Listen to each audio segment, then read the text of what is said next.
Hey there. Today I'd like to talk about a certain topic that's been on my mind for quite some time, and that has to do with the quarantine. As many of you know, most people are feeling restless at this time due to what's going on. And rightfully so.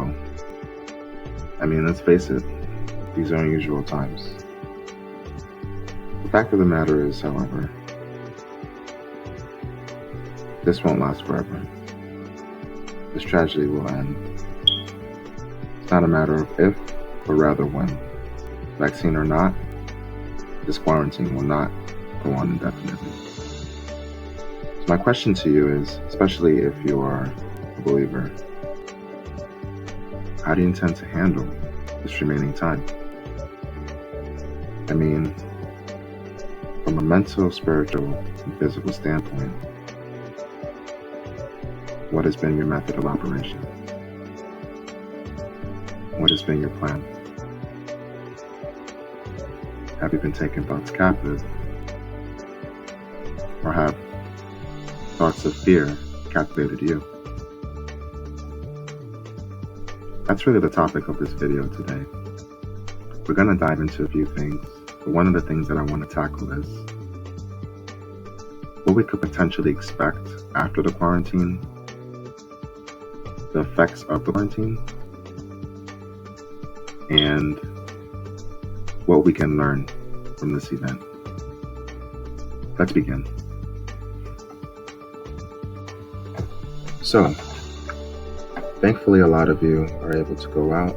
A lot of you are able to do as you please for the most part. Now, some of you are still indoors because there hasn't really been much of a change in terms of when your office will reopen, for those of you who are still working from home. One thing that I do want to point out though is that there's some things that need to be addressed. See, the truth of the matter is that everything that happened, economically speaking, was not just waved away with the magic wand. Money that's printed has to actually be addressed. And what I mean by that is, if money is printed out of thin air, then that means that hyperinflation should soon commence. What this should all indicate is that there's no such thing as free lunch. Someone has to pay the price. Now, with that being said, anyone who has been aware of the news, anyone who pretty much is not living in a remote island, is aware that there were riots worldwide. Social distancing was thrown away in the name of justice, and a lot of preventive safety measures were ignored. You see, a lot of people have been talking about a second wave. That's not really something that I've really delved into too much myself. The reason why is that this type of pandemic was unpredictable. I don't think it's really safe or wise to compare it to the Spanish influenza in 1918. But rather, I think it's imperative for us to recognize that there are a lot of things unfolding that we cannot yet fully predict. One thing that I am somewhat worried about or concerned about is the build-up to the elections. The reason why is that there are a lot of different interests that are playing a role into crowning who they believe should be the new king. There are different movements that have spread up due to social injustice, from rhetorics as well. We're going to dive into some of that, but the rest will be for other videos. The first thing that I actually want to address is a giant elephant in the room, and that's debt.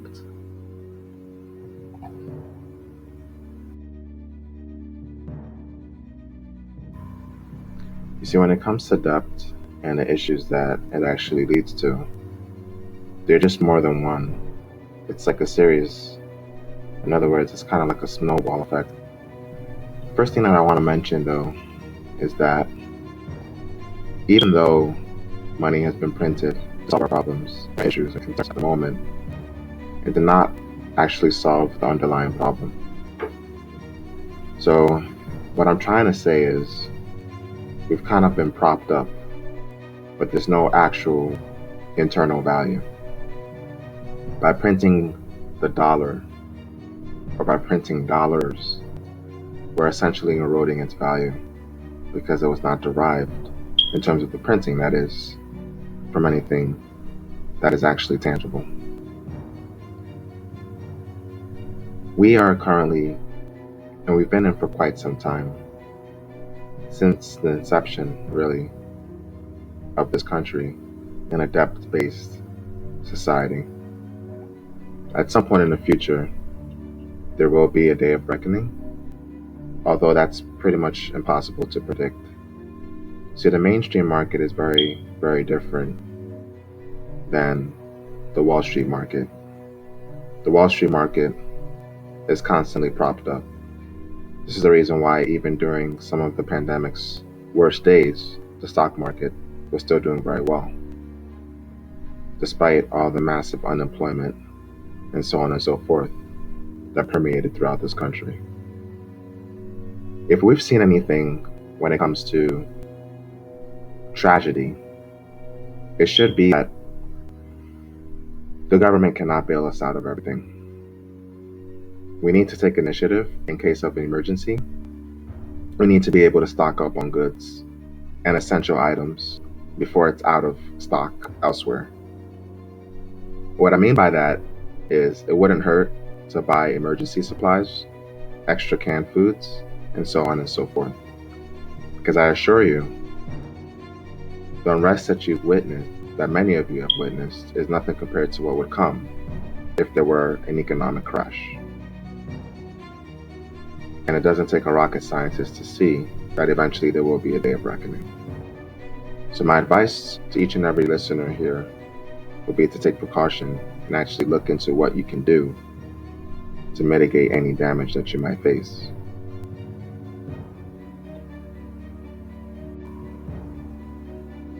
As things unravel, eventually the world, essentially everyone in it, will look for a savior. And this person will have all the answers. He'll be what you call a smoother. He's going to be someone that will have great charisma, great credentials, and great political clout. Unfortunately, he's not going to be the same person that's willing to die for mankind. Not the same person who was nailed on a cross willingly. He's going to be someone that the people will ask for. In part 2, I'm actually going to dive further into the things that we can expect when it comes to that build-up. For this particular video, I touched upon a couple of things that I felt were more essential for today's time. But because things are progressively, rapidly changing throughout the world, I felt it was necessary to talk about certain things that really hasn't received as much coverage as I believe it should due to the severity of it. And just to kind of recap, talking about economic instability, talking about life outside of a regulated governmental society, talking about the permanent effects, or rather the long-term changes that this quarantine can lead to. These are really all the topics that I wanted to brush upon in this video. as instability and chaos reigns, and as things become unraveled over time, something new will have to take its place. There are a lot of movements right now, and I will say this, I'm all for social justice. I believe that injustice should be spoken about and should be addressed. But we have to be careful with what we align ourselves with. It's important to review everything. Remember, highest form of ignorance is condemnation before inspection. I hope that this video has resonated with most of you, and please don't forget to like and share. Hope to connect with you all soon. Also, please do consider becoming a Patreon. Your support would greatly help me in terms of getting more videos out there at a sooner pace and reaching more people. Thank you. Hope to connect with you soon, and God bless.